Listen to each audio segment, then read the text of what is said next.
The hospital hallway was a cathedral of quiet despair. The only sounds were the distant, muffled announcements and the rhythmic swish-thump of a floor buffer further down the hall. I, Kezia, sat anchored to a cold, vinyl-covered chair. My world reduced to the frosted glass door marked Aiku. The air smelled of antiseptic and dread. A scent that would be forever seared into my memory. 12 hours. It had been 12 hours since my world shattered. I found her on the kitchen floor of our childhood home, one hand clutching her chest, the other scrabbling weakly at the tiles. My vibrant, laughing Mama Effie reduced to a gasping, ashen ghost. The scream that tore from my throat didn't sound like my own. The 911 call was a blur of panic.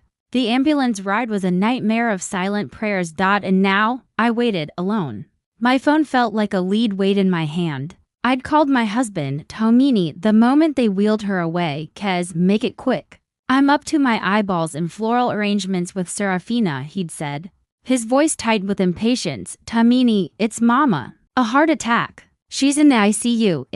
It's critical. A pause, then a sigh of profound inconvenience. Look, you know how Mom is about this wedding. It's her moment. Just handle it, okay? I'm sure the doctors have it under control. I'll call you later. The line went dead. Handle it. As if my mother's life was a minor logistical issue. An hour later, I tried again. No answer. I sent a text, my words a desperate, pleading paragraph. Read, 3:14 p.m. No reply.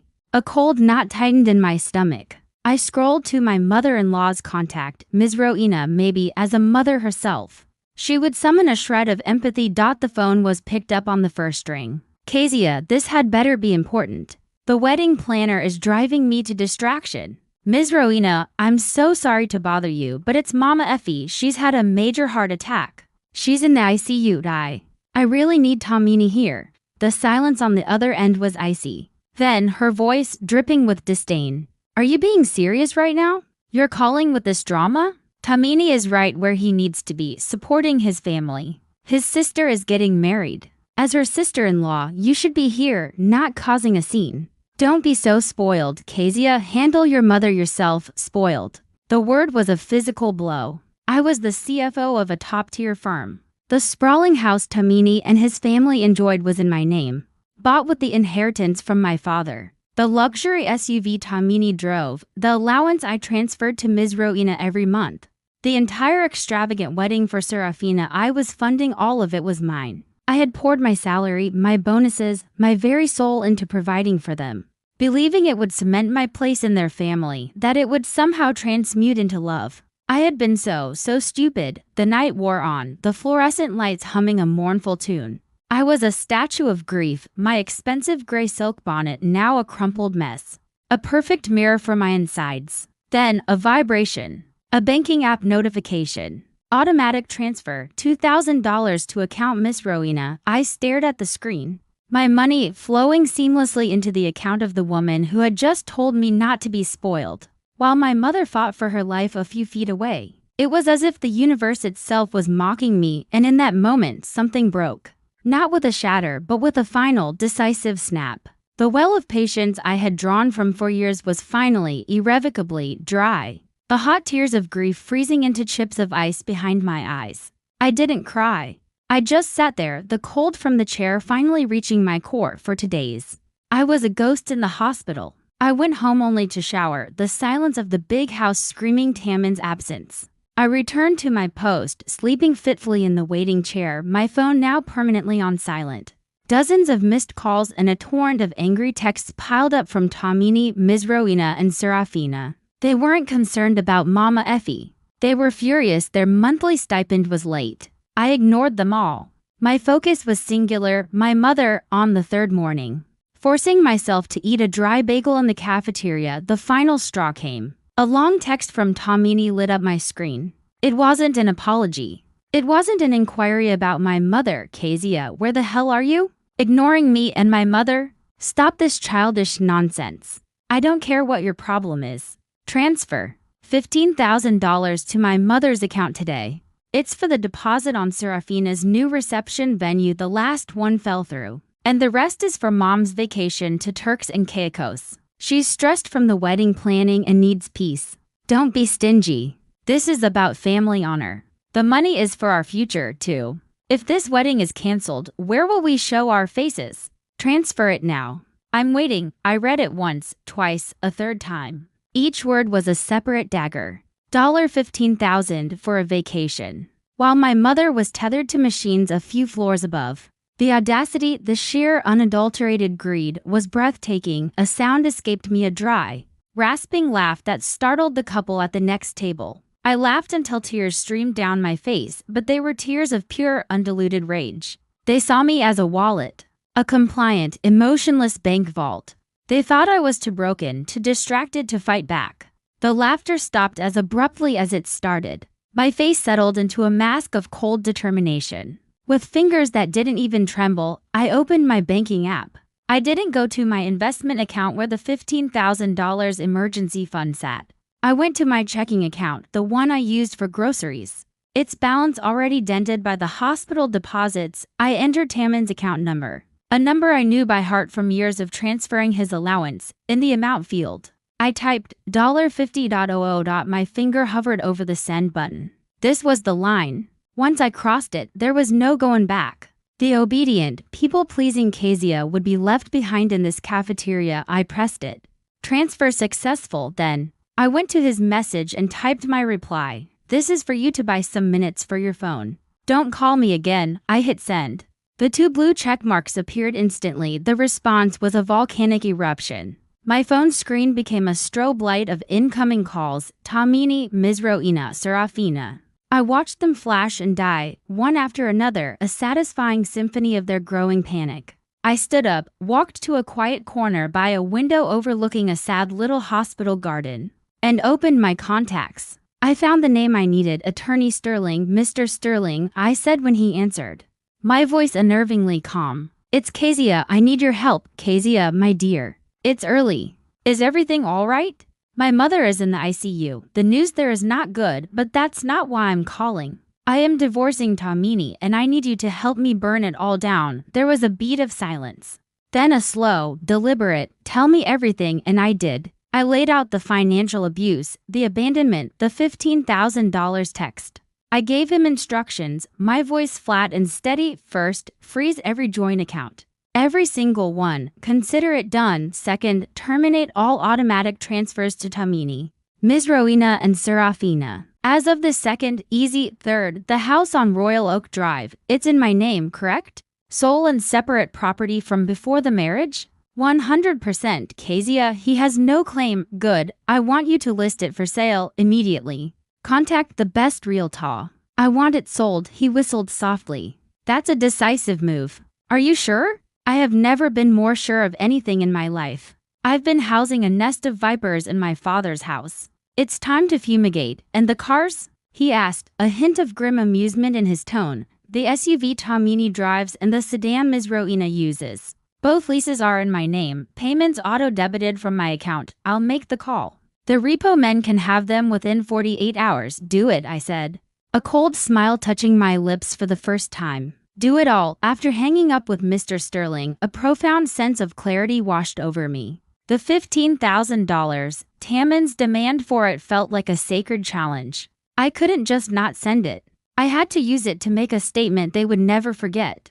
I remembered a conversation with my mother a year ago. She'd send me a link to the Children's Hope Foundation, an organization that covered medical bills for children with cancer from low-income families. If I ever come into any money, Kezia, I'd want to help these little angels, she'd written. Their prayers are so powerful. My mother, even in her modest life, thought of others. My in-laws, in their life of luxury funded by me, thought only of themselves. I opened the foundation's website. The donation page featured photos of brave, smiling children with bald heads from chemotherapy. My heart clenched, but it was a clean pain, a righteous one. This was it. This was the answer. I didn't hesitate. I logged into my investment account, liquidated $15,000 from my emergency fund, and went back to the donation page. I entered the amount. In the donor field, I didn't put my name. I typed, in the name of the recovery of Mama Effie. I clicked confirm. The transaction was instantaneous. A receipt popped into my email. I took a screenshot. Then I opened the Tomini Family Dynasty WhatsApp group, the forum where Ms. Rowena held court, bragging about her son's non-existent success and her daughter-in-law's generosity. The same group where Serafina's wedding plans were dissected daily. I didn't write a word. No explanation, no rant. I simply selected the screenshot of the $15,000 donation receipt to the Children's Hope Foundation and pressed send. The one gray checkmark appeared. Then, seconds later, it turned into two solid blue ticks. Read, I put my phone away, my work done. I could almost hear the silent, screeching meltdown happening on the other side of the city. The chaos began exactly as I imagined, but hearing about it from Mr. Sterling was deeply satisfying. Ms. Rowena and Serafina were at a high-end designer boutique, finalizing Serafina's reception gown. Ms. Rowena confidently handed over her platinum card for the $3,000 deposit. I'm sorry, ma'am. The card has been declined. Ridiculous. Try it again. The second card, a debit card linked to the account I funded, also failed. Insufficient funds. Panic set in. A call to Tomini confirmed the nightmare. His account was empty, too. The monthly allowances had vanished. Their financial lifeline had been severed. Serafina's phone rang. It was Cheyenne from Red Rose Events. Serafina, as the $15,000 deposit has not been received, your venue, catering, and all vendors are officially canceled. Furthermore, we've been contacted by a Mr. Sterling representing Ms. Kezia. She has formally withdrawn all financial backing. The date has already been sold to another client. Goodbye. Serafina's shriek of despair echoed through the boutique, earning them disgusted looks before they were politely but firmly asked to leave. The Children's Hope Foundation, in a beautiful act of cosmic timing, posted a glowing thank you on their social media, praising the anonymous donor who gave $15,000 in the name of Mama Effie's recovery. It was shared across their network. Taman's extended family, the same social circle Ms. Rowena tried so hard to impress, saw it. Their private messages were no longer of envy but of pity and scorn. You were begging for money for a party while your daughter-in-law was donating to sick children? Shameful, their reputation was in tatters. Blind with rage, the three of them descended on the hospital, intent on confronting me. They never made it past the lobby. Two security guards, acting on my explicit instructions, blocked their path.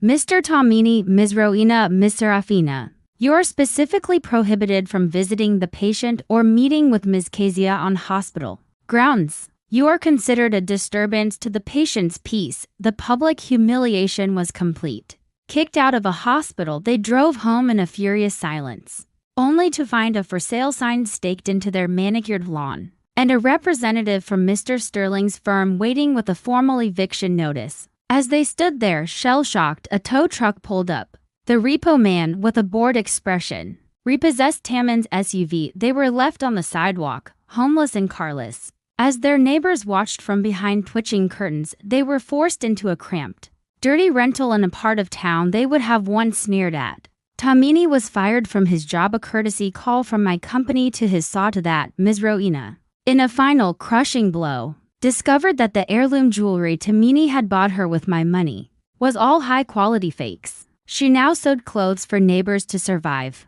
Serafina's fiancé, Trayvon, left her, his family suing them for the $5,000 wedding cancellation penalty. Through it all, I was at my mother's bedside. I told her about the donation, about the children praying for her. I held her hand and read her psalms. And a week after my world ended and began again, a miracle happened.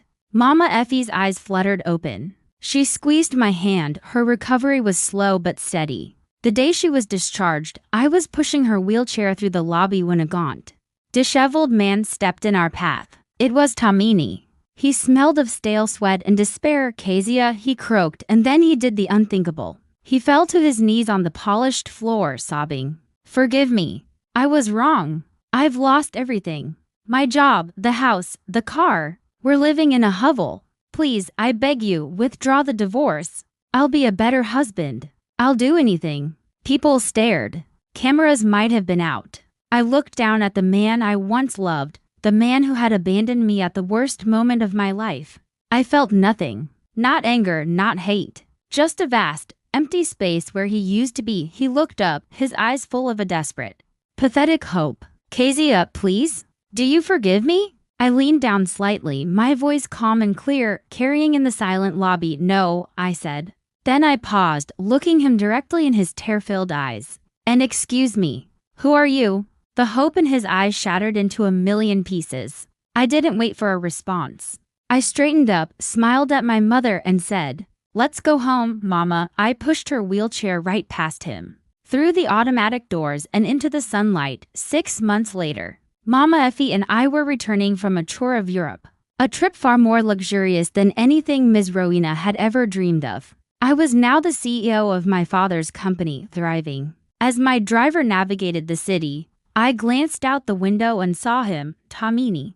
He was hauling crates at a loading dock, his body thin and worn. He happened to look up and his eyes locked onto a giant digital billboard. It was my face, being honored as Philanthropist of the Year. I saw the recognition, the regret, the utter ruin in his face. I didn't feel joy. I felt peace. I had weathered the storm they created, and on the other side, I had found my rainbow. I had my mother, my integrity, and a life built on my own terms. And that was a victory sweeter than any revenge.